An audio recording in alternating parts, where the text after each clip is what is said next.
Hey everyone and welcome back to the channel. This is Commander Class episode 148. Today we're going to be diving in one of my favorite token mechanics when it comes to Magic the Gathering, Populate.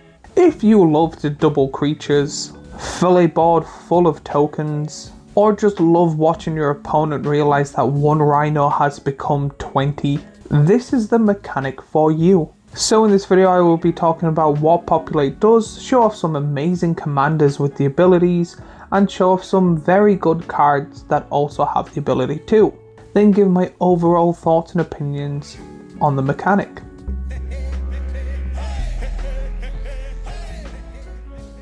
So what does Populate even do? Populate lets you create a token of an already existing token you control. It doesn't target, so even if you have Hexproof or Shroud, you can still copy that token.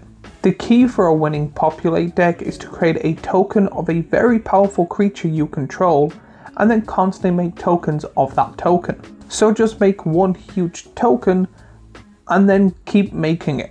It's really cool with very powerful creatures with unique abilities, or legendary creatures casting a non-legendary version of them that is a token, and then creating tokens of that token. It's usually seen in green-white, but I've seen a lot of Simic decks use it very well. I pretty much have a deck that does this where I get a powerful version of a creature that is Simic, and then make as many tokens of it, and then rather use its attack triggers or its other effects to win the game. So if you're interested in that, I do have a deck tech that I can post if people are interested. But let's talk about some of the commanders you get to play with the keyword Populate. Now when it's not commanders that go well with Populate, it's commanders that have Populate itself. When it comes to this, I believe there is 4 in total, but I'm going to be starting off with Cayth Framed Mechanist. For 1 generic, a blue, a red and a white, you get a legendary creature Dwarf Artificer that is a mythic. It has Fabricate 1. When this creature enters the battlefield, put a 1/1 counter on it or create a 1/1 color servo artifact creature token. Other non-token creatures you control have Fabricate 1. For 2 and tap it, choose one. Populate or Proliferate, and she is a 3/3. So the cool thing about this is that her herself makes tokens that you then populate. I won't be going over this card entirely, like the benefits of all its abilities, but the fact that you can get a creature with a 1/1 counter on it, or just constantly keep making a large army of servoids, is absolutely cool. There is a white enchantment that turns all tokens into like 4/4/5/5 angels with vigilance and flying.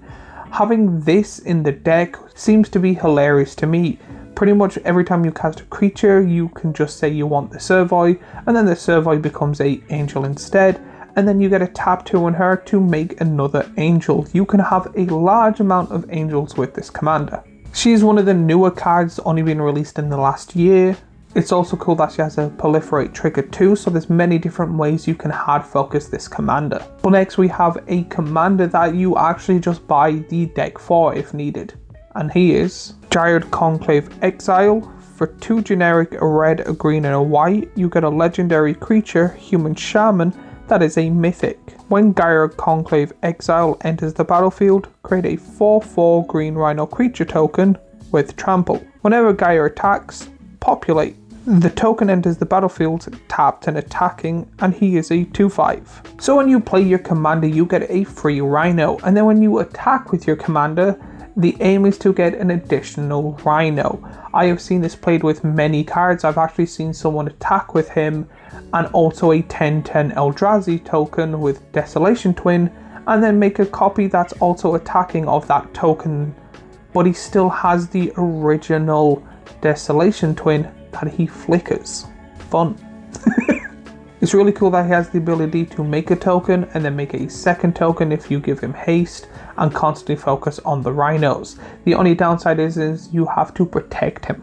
Thirdly, we have Trostani, Selesnya's Voice. For 2 green and 2 white, you get a legendary creature Druid that is a mythic. Whenever another creature enters the battlefield under your control, you gain life equal to that creature's toughness. For 1 generic, a green and a white, and tap it, Populate, and it's a 2/5. To me, this is quite a good, what I call an enchantment commander. It is a commander that you do not attack or block with unless you have to, and use its ability to get your deck running to the best of its abilities. You want high toughness creatures when it comes to this, gaining as much life as possible, and then if needs be tapping 3 mana in it, which is quite good because the aim is not to attack or block, to be able to get a free token. I actually say the best time to activate this is the opponent before yours end step. And then finally we have Xyzal Infected Captain. For a black, a green and a blue, you get a legendary creature, Human Fungus Pirate, that is a rare. Tap, remove a counter from another permanent you control. Populate, activate only as a sorcery. Tap, sacrifice another creature.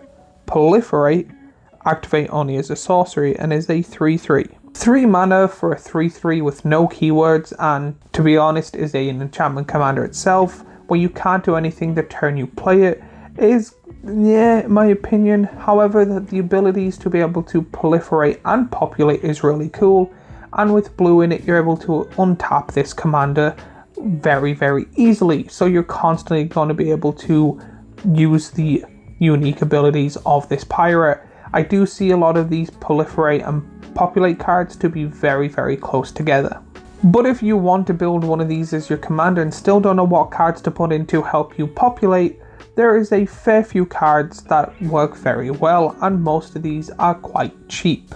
These will be the backbone of a heavy populate deck, but you get cards just like Ardonal Alliance, Determined Iteration, Full Flowering, Ghired's Belligerence, Growing Ranks, Life Finds a Way, Nesting Dovehawk, Promise of Alkalites, Scion of Vitsugatsi, Selesnya Eologist, Warfaring Temple. The aim of these decks is to snowball and keep snowballing to have a large amount of tokens. I do recommend putting in creatures that when they die they make tokens, or when they enter they make tokens, and just kind of rather go heavy on one token like Eldrazi tokens or Angels or something like that, or have it that it's the easiest way to populate and you just have a large amount of pretty much anything. One of my favorite things you can do with this is that there are instant and sorceries that make non-legendary versions of creatures or make just versions of creatures. So if you have a powerful creature that is rather your commander or just a powerful creature in general, you can put the instant and sorcery down, creating a token version of it, and then being able to play these cards to populate that version of it, getting a very powerful army of big things. But a board wipe will probably screw you over. Populate isn't one of the most flashiest keywords in Magic the Gathering, but it's very powerful and kind of a beginner friendly thing. And it is very satisfying when you have a large amount of rhinos, angels, humans, or anything like that, and able to hit everyone with a large amount of damage and win the game. I do think they need to play more cards like this and make more cards like this, because it is going on the weaker side. The more Magic gets, more powerful, but they are making more commanders that do really cool things, but don't really hard focus on the populate ability itself. But it is still creative and flavorful. Overall, I would give this an 8.7 out of 10. But as always, if you liked this commander class, I have last week's commander class here, a playlist of all the commander classes I do here, and a subscribe button here, and I shall see you all in the next class.